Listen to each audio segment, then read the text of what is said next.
Hi, this is Keiko from Brooklyn Shoe Space. How are you? This is Shoe Talks Quarantine Edition.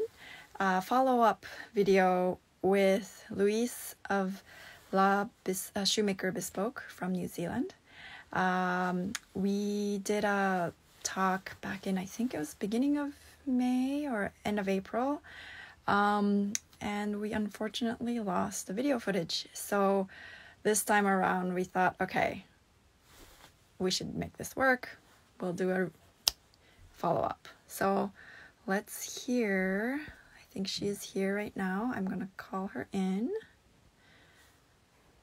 It's not LA Shoemaker.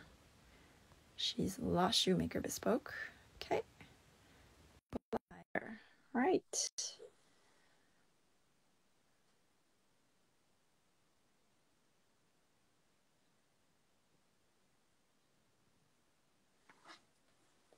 I have to go down.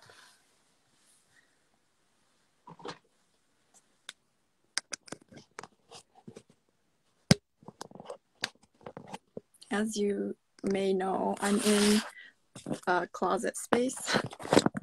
That's like the closest to my Wi-Fi source. So sorry. Ooh, hold on. It didn't work out. Let me just try again.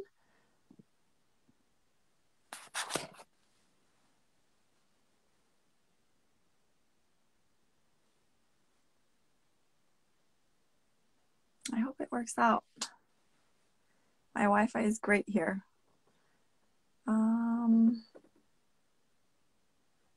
Hi. I sent you an invite, Louise. We're just waiting for the connection to work out. This technology is quite amazing. I mean, she is like halfway around the world, the other side of the world, really. So I'm impressed that we can actually see each other. Yeah, it said, hi. It says waiting for La Shoemaker Bespoke on my end. Are you able to accept my invite? It says to join.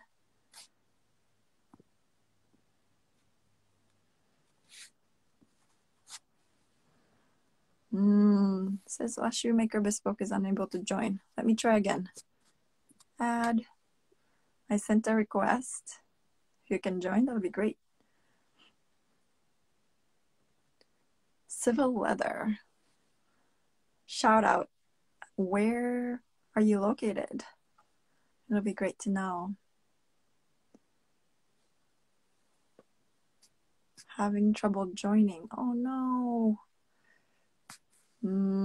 We don't have a technical issues have been haunting us from the beginning, huh? Let me try again. It'll work out. If anything, we can totally do FaceTime and record ourselves talking.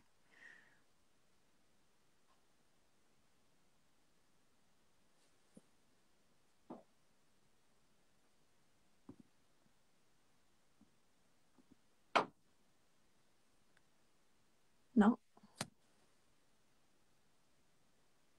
No.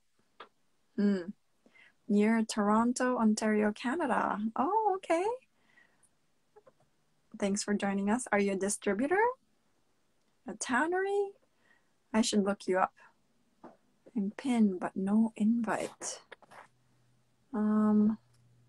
Add. Waiting for a... Yeah. Actually, only 4 to 5 hours from you. Oh, really? Okay. Oh, you're a shoemaker. Oh, sorry. I assumed that civil.leather, so I thought maybe you have leather, but you're a leather worker, shoemaker. Great. Waiting for La Shoemaker Bespoke. She's on, joining us. Do you think you can send a request to join? Which, I don't know why. I sent it to you, sent an invite just like, do we start again? La Shoemaker Bespoke. Louise, do you think you can request to join? Is that possible? go live with. So I click.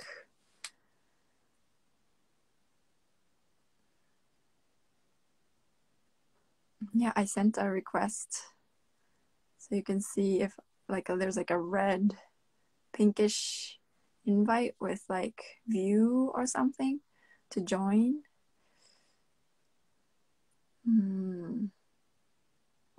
I wonder what's going on.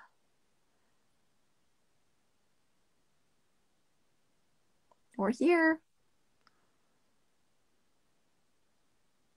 It's fascinating. Also, New Zealand, I think the world has opened up way quicker in New Zealand. So you're back to work.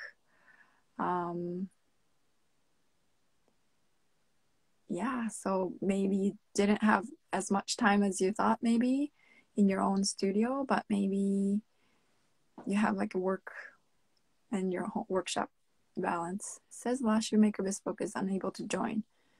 I don't know how it works.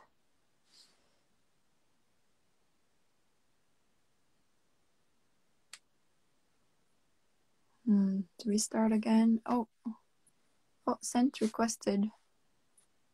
Okay, requests. Bad. Okay. Got it. Let's see if we can.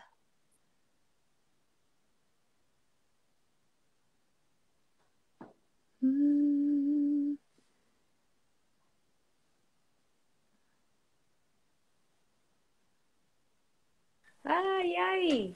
Hey! Yay. Yay. Yes. It has worked. Sorry about that, Kiko. No, it's okay. What was happening on my end? I have the most up-to-date technology, and I was thinking, oh my goodness, it's still not working. It's okay. It worked out. It did. Yahoo. How are you? Good. How are you? How's life for you? Life started back again, right? The world is open back again in your end? Yeah, it has. We had something like, obviously we had a very structured lockdown, which went from levels 1 to 4, and 4 was the most extreme, where nobody could go anywhere apart from to the supermarket or to the fill your car with petrol. But we're now at level 1. We had, I think, something like 25, 26 days without any new coronaviruses, but we now have 2 or 3 again. So, but life at the moment is operating as though it's normal, but obviously nobody's flying anywhere. So, and being 3 islands, you know, we are very isolated. So, yeah, it was a really successful outcome to date, which has been good. Are you back at work now at the repair shop? Yes, I am back. That's pretty much life as normal. You've got to sort of, you know, work carefully. You know, there's quite a bit of hand sanitizer and things sort of like that. How many people are in the shop? So there can be 6 of us at any one given time, but often it's 3. Just depends on who's in for that day. So I'm just there 2 days a week, and that seems to. Yeah, you feel safe, like just you have a mask on, or do you not wear a mask? No, okay. We're not wearing masks. We sort of haven't had that sort of structure. You can if you want to, but when we're working, we don't. I don't know that I could, because you know when you wear glasses and you wear a mask, everything fogs up if you haven't got the right kind of mask. So I wouldn't be able to see what I was doing. Yeah. I see. Yeah, so let us know like how things are going, but also for people who haven't seen the first video, since you know we lost it, would you be able to go over a little bit about what you do? And who you are, how you started shoemaking, who your mentors are. I know it might be repetitive for you, but it's still fascinating for us. I think it's, you know, No, it might help me remember what I do as well. So it's all good. I have a fine arts background in photography and art history, and I was working on a film in Australia, and I fell off the back of a truck and broke a rib. So I'd always been interested in shoes, and at that point I obviously couldn't do a lot of heavy work, so I approached a shoemaker in Sydney called Andrew McDonald, who's still quite he's operating Active. there Yeah. now. Yeah, active, that's the word, thank you. And I did work experience with him for a number of months on a Saturday morning, and he gave me some contacts which I followed up in the UK, and I started as a work experience person in a bespoke shoe company in London, where I then went on to work, and I was there for 10 years. Wow. So 10 I worked, years working. Mm-hmm. yes, I had children in that time as well, so there was a bit of maternity leave. Mm-hmm.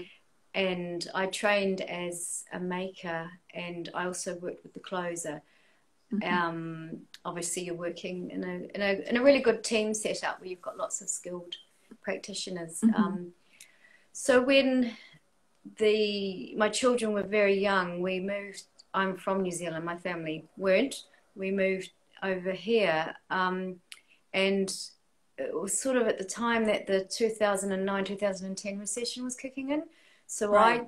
I got full-time shoe repair work, just went door knocking. And in 2011, we had a rather large earthquake in Christchurch. We had several, but we had one particularly large one, and it destroyed our central business district. Mm-hmm. So at that point, I went part-time, and I've continued to be part-time whilst the kids have been growing up, but also slowly and quietly working on my own work, which as they've matured, they're now both well over 10, you know, you've got the energy. It's just impossible prior to anything under 10. I don't know if you have found that yourself.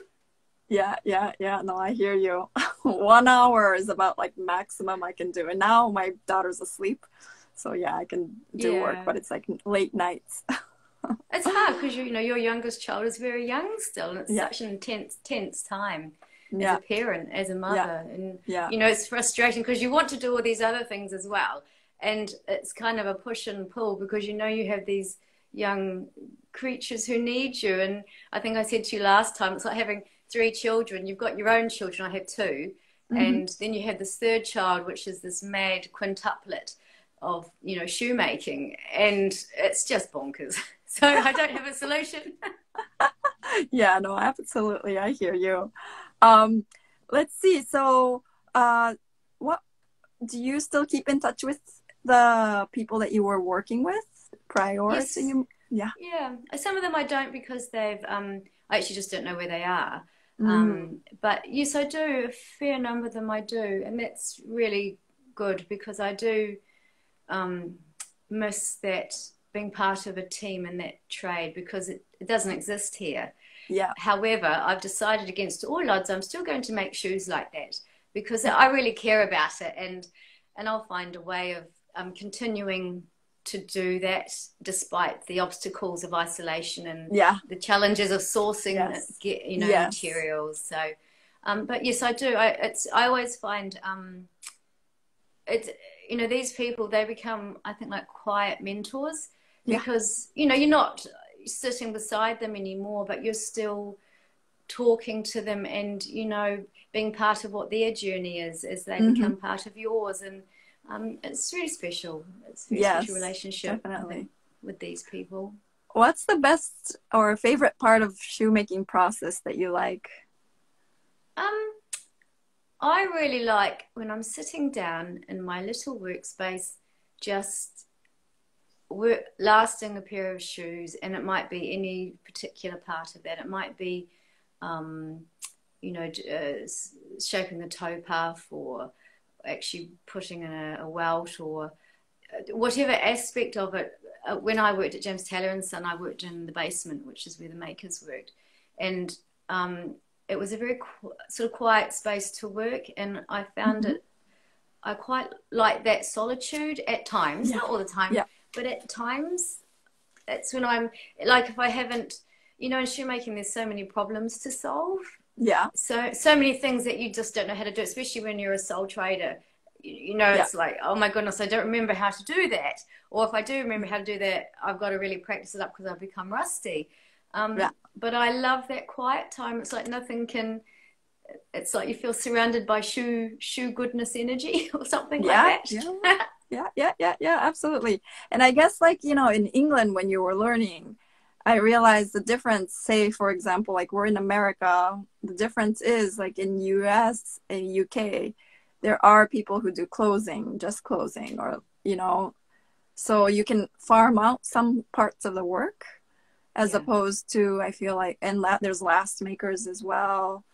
I'm not sure if there's pattern cutters or if that's kind of like what the designers, you know, usually, or makers usually do. But I think when you're yourself, you have to do everything. It's So, hard because we're not always good at everything. You know, it's mm, a really special person who can be good at everything. right, right. So when you were starting out in UK, were you were a closer or what? No, I No. started out as a maker, and I Mm, originally used to sit in the corner beside in this one part of the workshop. It was on a couple of different levels, and I'd sit in the corner on this little chair beside the closer and the pattern maker, because in this company the pattern making was separate. Sometimes it's often done by the last maker in other uh-huh. companies. Uh-huh. But this setup was the pattern maker, the closer, and me, and I just used to sit in the corner. And at that stage, we were making what we called a mock-up shoe. And Yeah. so I would spend hours just skiving leather toe puffs and heel counters. And I'd listen Uh-huh. to the conversations that Ah. these two colleagues were having. And it was a really good way of learning, because you were hearing what issues they were coming up against Mm-hmm. as they did the pattern, as they had this problematic foot or the Mm-hmm. closing challenges. Mm-hmm. So I was very new in the trade at that point, but I really appreciate, and I still appreciate that sort of learning by osmosis. It's really Yeah. powerful. Yeah. Yeah. You Yeah. can't you Yeah. can't put a price on Right. those And observing. experiences. Yeah. Yeah. Um, what are you working on anything right now? I remember last time we spoke, you had one that you were in the works. It was in the works. Did you have Yes. time to work on it a little bit? I have. I don't know. I've got Yeah. earbuds, and I don't want to pull my phone off at the stand. I've managed to get them on the last, but I have Ah, actually been going back into level one. It was actually quite stressful, to be honest, because all of a sudden, you know, this wonderful time we'd had in lockdown to contemplate and consider and work on things that we never had time for, it had gone. You know, we were back to, in my case, I'm an Uber ballet mum runner, and it's bonkers after school, and then you're back to the part-time work, and right. life just becomes something different. But I've got them on the last, so Ooh, nice. um, Okay. Yeah, the so that, chakas. I remember that you love yeah, to make chakas. Yeah. yes, I do. But I've been towards oopsie, I'll put it on the floor. Towards the end of this year, there's an exhibition I'm going to take part of. So I've done a bit of work with flax work since I spoke to you, which I can show Oh, you. yeah, I would love Um, that. I'll just I think this is the button I pushed to turn my. Oh yeah, Yeah. that's Yeah. cool. Yay! I'm Oh, technically yay. And competent. this is your workshop. Wow. And let's have a workshop Yeah. tour. Yes. Okay, we'll do a workshop tour first. Uh, Yes. that's part of that's a what have I got? That's a flatbed machine. This is my Yeah. post machine, which Yeah. is I think I said my workhorse. Path. Yeah. And Your I'll just patcher. yeah, I'll just unplug this from the phone. I've got two patches. That's really Yeah. good for heavy stuff. This one here has a Mm-hmm. beautiful fine foot. It's great for really fine stitching work. It's got a really interesting fine tension on it. Mm. I've fitted out my garage, so I've chucked the car out and Yeah. completely taken over the garage. So That's I've put great. lighting on so I can see what I'm doing. Oh, nice. That's just a very large old finishing machine. Yeah. I There's realized, a you know, the spike. girls at the shoe school call it linisher, the line Yes, finisher. that's a term I've never used, but yes, I heard them saying that. Yeah. And this is the It's space where I do my making, which it used to be a laundry, but it isn't now. It's I can close it off, and that's my nice. workbench. So Yeah. yeah, Very cool. and the work I was doing, I was looking at hole cuts. So Yes. I was playing around. Where are we? Oh, yes. So that Wow. That's a whole cut. You can actually buy this in like meters of pre-cut meterages of as it presents, which is Woven. great. Yes, Yeah. woven. So I've Where do just you have a seam in the back? yeah, I've just done it as a whole cut. So Okay. it's just a rough idea. Yeah. It's not anything flash, but it's not supposed to be because I just want to get the ideas out there. Then I have to fine tune the technical aspect of the work, you know. Right. Because the idea is, you know, you've got sensible European type, you know, West End shoes. But what happens if I start to take those techniques and put them into, you know, techniques like, or textures? I'm really into textures. What happens when Yes. this starts to appear? Uh-huh. So as part of the Ooh, nice.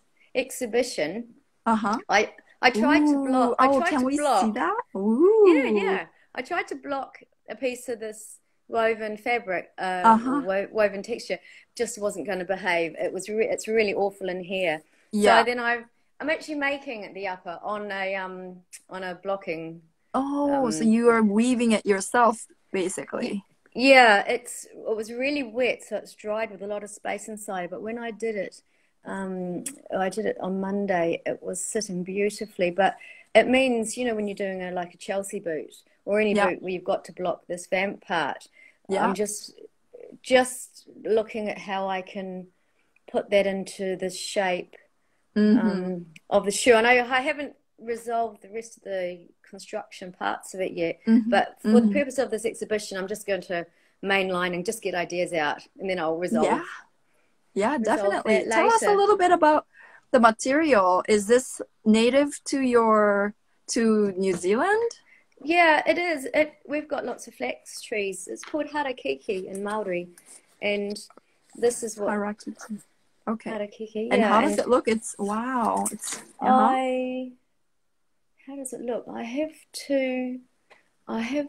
I don't think I have any I can show you out the window. I'm just seeing. Out the window. Ah, Is it like does it grow everywhere kind I don't. I'll just here out the window. It's raining here today. of? Uh-huh. There's a really good one.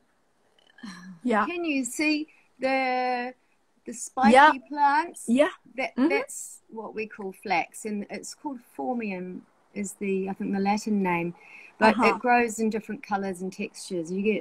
I've got a massive one in the garden which I actually can't see from here, Uh-huh. but you can cut it and strip it back, and there's a real you know tradition of weaving for Maori cloaks and bags, and Mm. it's a really revered tradition. So Yes. I'm not a weaver, but I'm interested in Yeah. how I would Incorporate that into your into trade. into Yeah. my work. And I don't mean that I will. That's an aspect of my work. I have to make sensible shoes too. Yeah. Like I've got a derby and some chuckers going through, which I haven't even started clicking yet. But you know, how do you blend and morph what you want to do? Because you've got to follow your vision, your idea, your hunch on where it is. And even if you don't have the answers at the end of the line, you still just, you know, Try it. yeah, you pull together all your technical abilities and take it from there, really. See what That's happens. brilliant. Yeah. So were the Chelsea or like the weaving that you just showed us, Yeah. is that from your garden? The leaves? Yes, it is. Wow. I shall take you on a tour outside and I'll show you this plant because then you'll understand how massive they get. So I'll just go out the garage door. If I say it garage, it makes it sound much posher. So, so this is my garden. Welcome to New Zealand in the rain and the cold. Uh-huh. Ooh. I don't want to lose you. I don't want to lose you. Don't go too far. Oh, nice. Okay, that's big. Yeah, I see.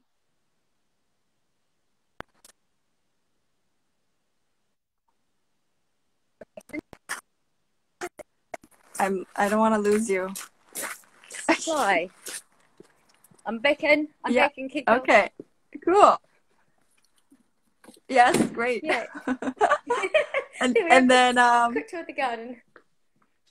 yes, it was great. Yeah, so yeah, I'm looking forward to seeing what comes out of it and what style you'll make. I know you're maybe trying to do a boot or a shoe. I'm not sure with that crimping board if you're gonna do like almost like a Chelsea or I think I'm not sure either yet. I need to get that part of the technique right, and then I'll incorporate it into. I mean, they don't have to, for the purpose of this exhibition, they can be quite abstract in where they're going.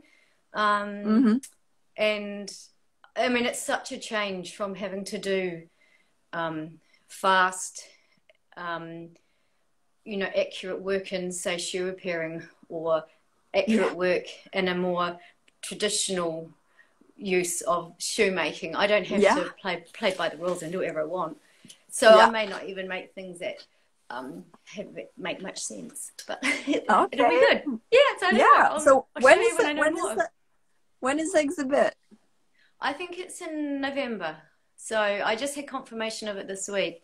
So I think it's with a sculptor and a jeweler. So that's an interesting combination. Place.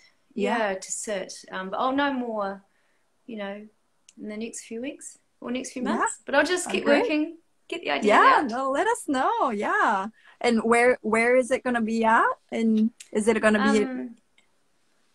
It'll be held I'm in the east of New Zealand, South Island, the east coast, a place called Christchurch. And it'll be held in, there's what used to be an old university, which is built in the style of Old English, stone buildings. And it's now called the Arts Centre. And that was the place where Lou from Shoe School mentioned she was teaching, and it's got an old history for holding venues and exhibitions. That's great. That's wonderful. Yeah, it's a nice space. Really I'm looking forward to your evolving. Like it's almost like experiments, and you're keeping like a lab note with like what to do with what kind of wetness to the temperature to how long you're going to dry it for, to all sorts. There's so many different things that you have to really think about. That's not like leather.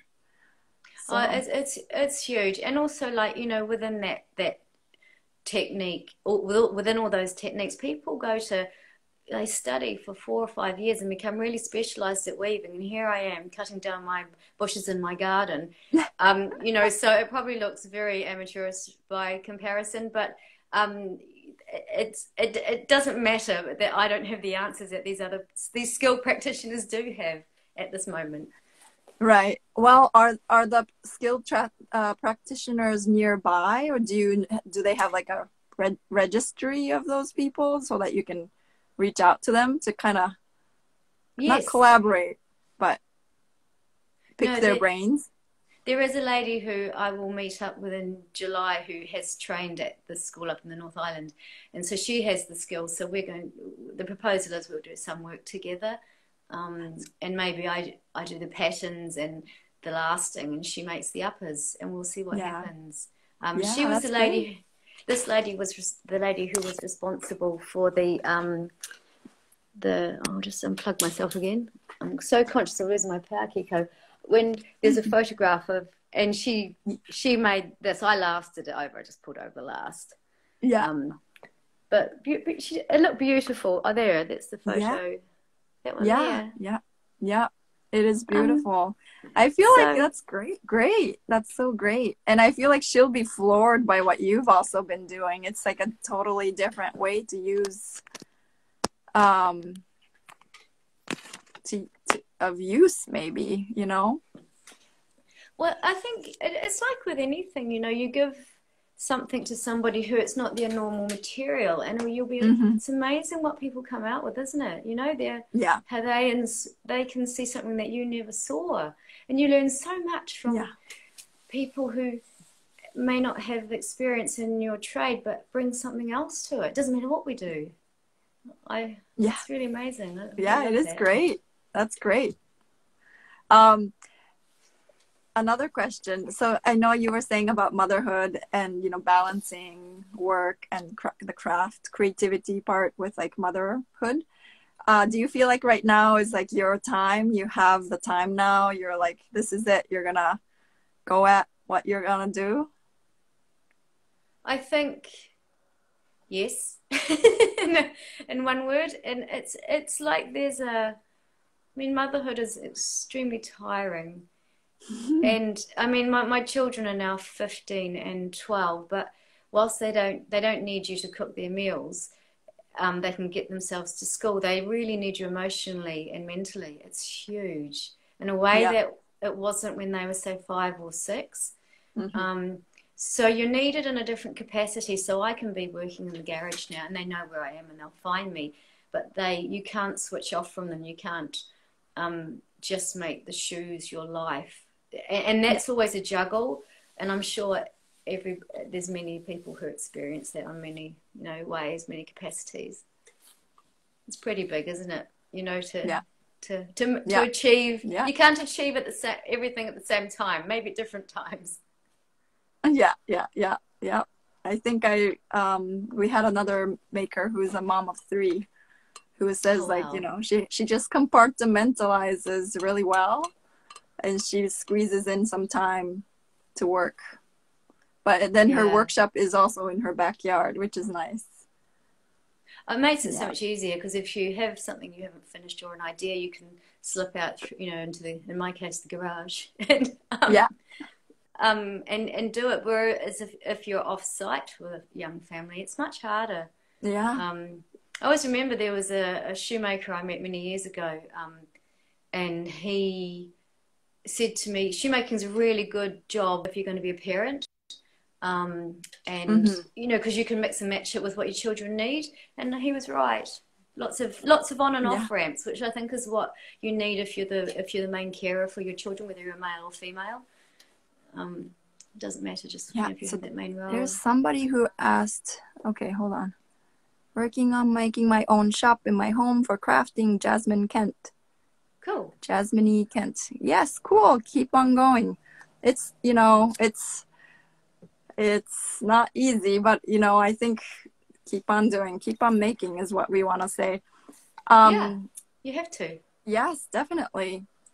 If you had unlimited resource and time in the world, what shoe would you make and for whom? Something that's not what you're making now. If you had like totally like it's like a dream shoe, for example.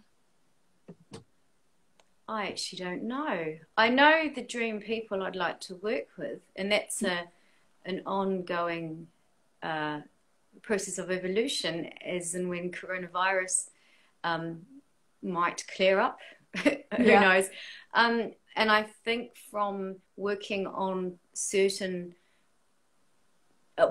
with certain people to develop the technical aspects of my work, and I follow my hunch, I'll find what that is, but I actually don't know what that is at this moment. Okay. It's something in the boot capacity. I really like making boots, but I don't actually quite know, to be fair. I'll let you know when I find out. Yeah, okay, please do. And then you were saying you were gonna before the COVID hit, that you were planning to go and learn in England again. Who were you intending to meet up with, and what kind of, say, skills were you looking to reacquaint with? One was I was going to just do a week-long course at Lastmaker House, which obviously doesn't qualify me to be a last maker, but you can't buy lasts in any capacity in New Zealand or Australia that are new, or you can't get them manufactured. So you end up having to go abroad. And I prefer to work on wooden lasts, which are harder to source. You can get plastic ones from China. So whilst I can alter lasts, I don't have any last making experience. And that is something I really wanted to get a grip on, especially when you get different kinds of toe shapes. And how do you solve the problems that come up with various aspects of different people's feet. So that was one. The other one was in terms of making the work that I want to make, which kind of answers your question before. There is a shoemaker called Jim McCormack, who's highly revered and prized. I don't know him yet. Obviously, I've had contact over, email and things like that. And so I was going to do a couple of weeks worth with him, because I want to lift my game so I can make what it is that's inside my head. And I might be able to make it to a certain level now, but I want to make it to the level I want to make it to up here. So it really, it drives me, and I have to leave the country to do it, because it's not going to happen here. The learning isn't available here. And it just takes me back to somewhere was once home. Yeah. In that's capacity. Great. And the other, so those are the two main people I would work with. I was going to do a little bit of pattern cutting with another colleague as well, who is teaches pattern making at Karidaka. Yeah. And so, but it's all on hold at the minute. Yeah. As much of our life, your own experiences. Yes.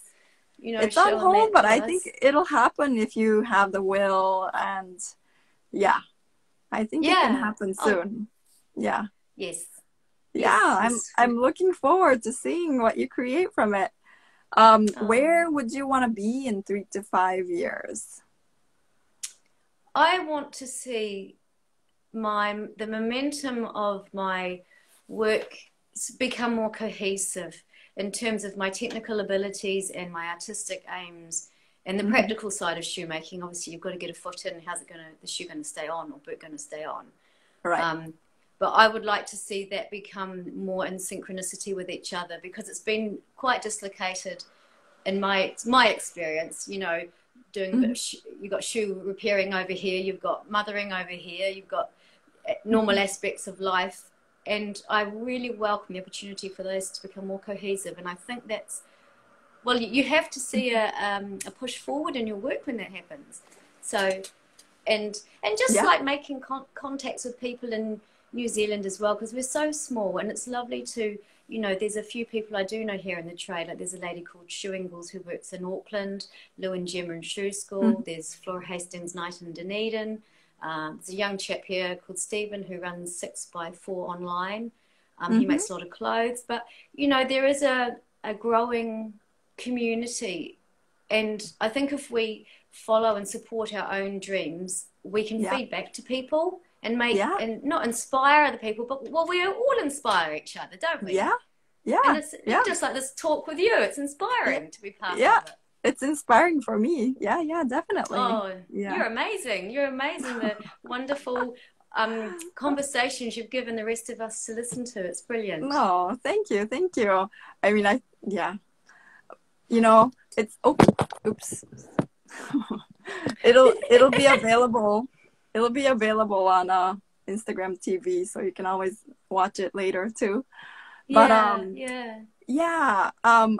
did you already?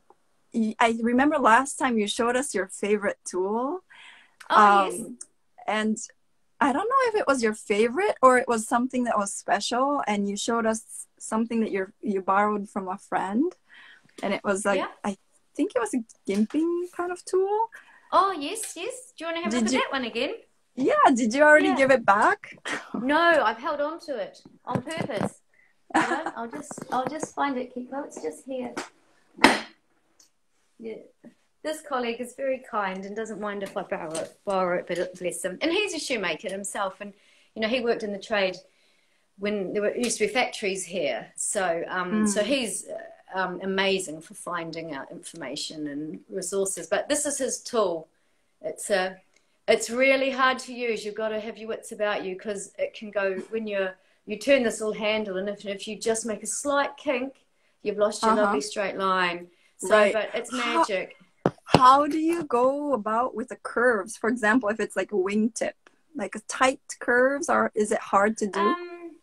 You've got to pull the leather in a certain way. So I actually don't know how to describe it, but when you've got to put a certain tension on the leather as you go round to get it just right, because it's easy to undercut or overcut. But there is a knack to it.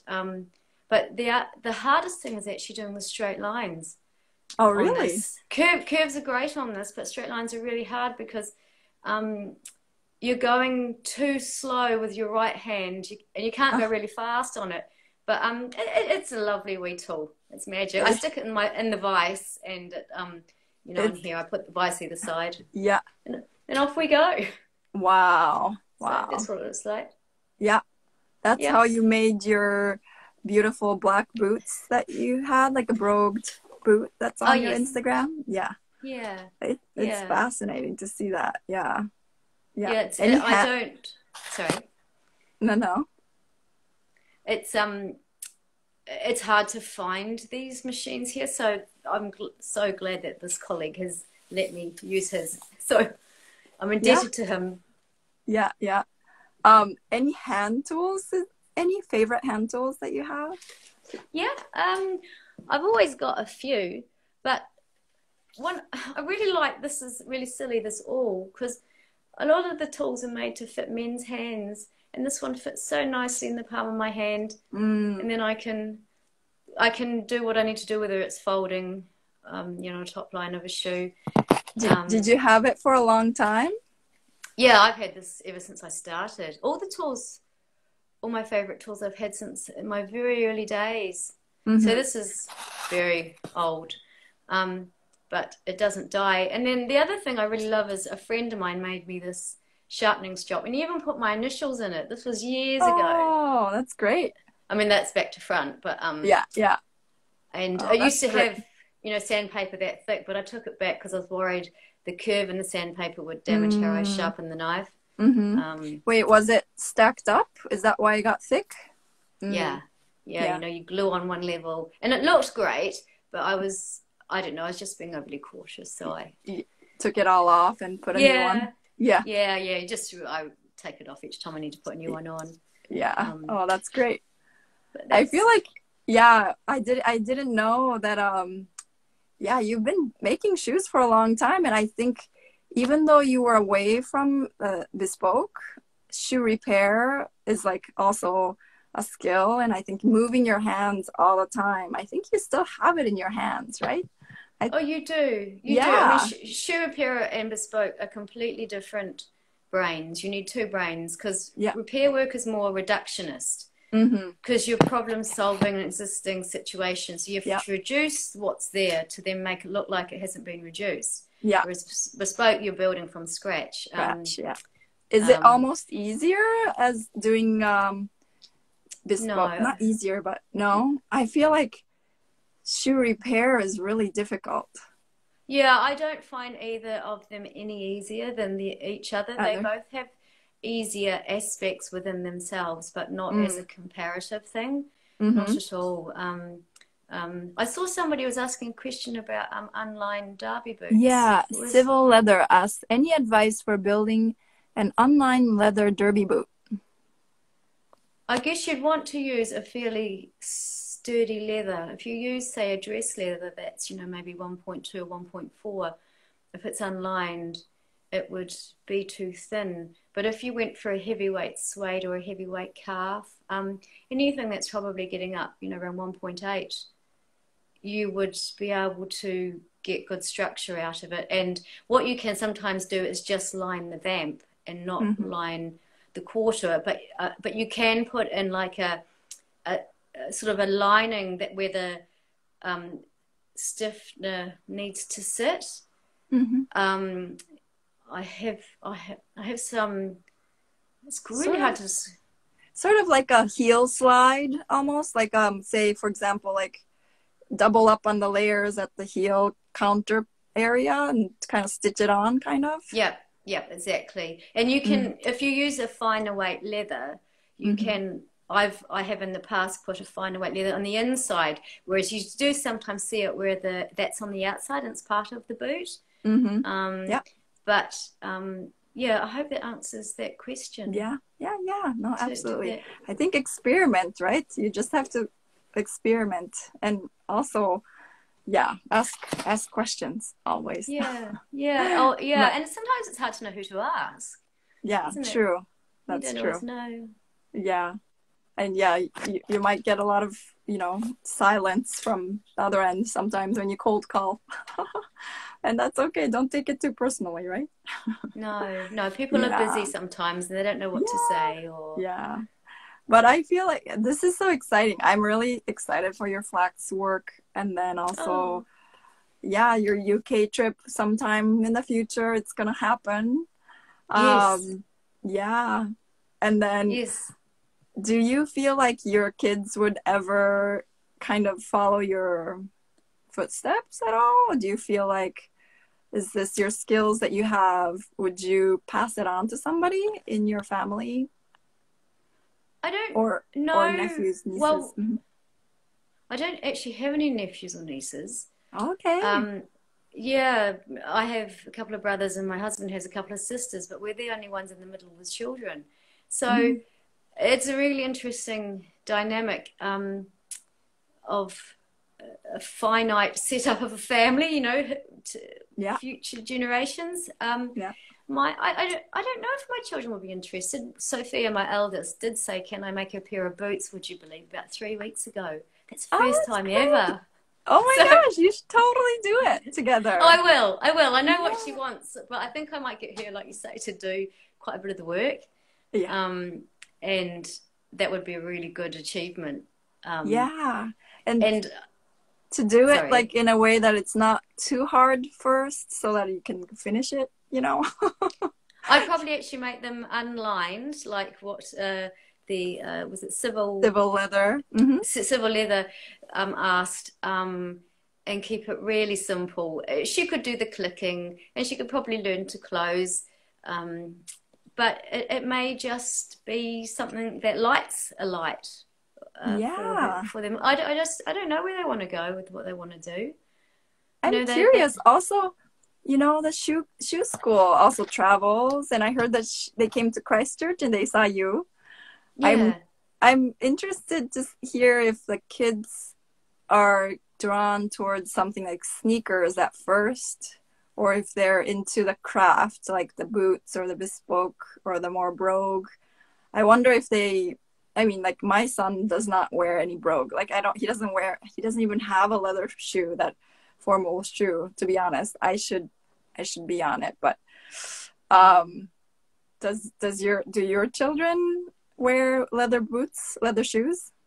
Like leather, They would happily wear leather boots. Like one of them wants a pair of Docs. yeah, Doc Martens. So yeah, so she would wear them, and the other Sophia, who wants, I have two daughters, Sophia and Erin.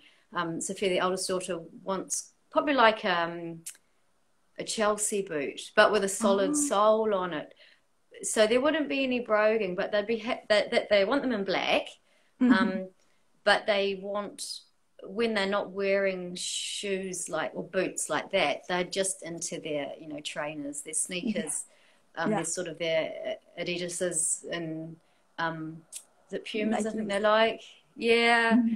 and Mm-hmm. like, you know, the kind of street urban trainers, not the Yeah, running ones. So yeah, yeah. and they don't, I don't think they'd want to make them. They want to wear what, you know, their Stan Smiths and Right, all right. these. The ones with the brands. Right. Yeah, yeah, Yeah, all the I see. yeah, their Yeah, friends, because it talks a language that their friends know. It does, doesn't it? right. True, true. You know, I was just wondering because I think if I remember correctly, that the classes are like a day or even 2 days and you can just finish them. So I thought maybe that's like, you know, something that they might be able to. But I think a boot with them would Yes. be cute. It'll be fun. I would love to see. And I'll get Um, inspired. I need to do something with my son. it might actually end up being that, you know, Mum does most of it. Because I showed you the red shoes last time. I'll just grab one actually, show you again. Hold on. Um,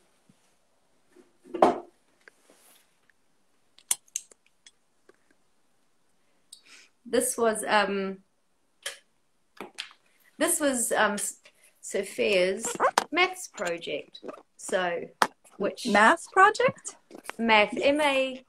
MATH, Yeah, yeah. which was all to do with angles. So we did a pattern, and she did all the I told her what to do, and I made these shoes as a sample of the use of maths and angles and you know, That's vamp so great. points.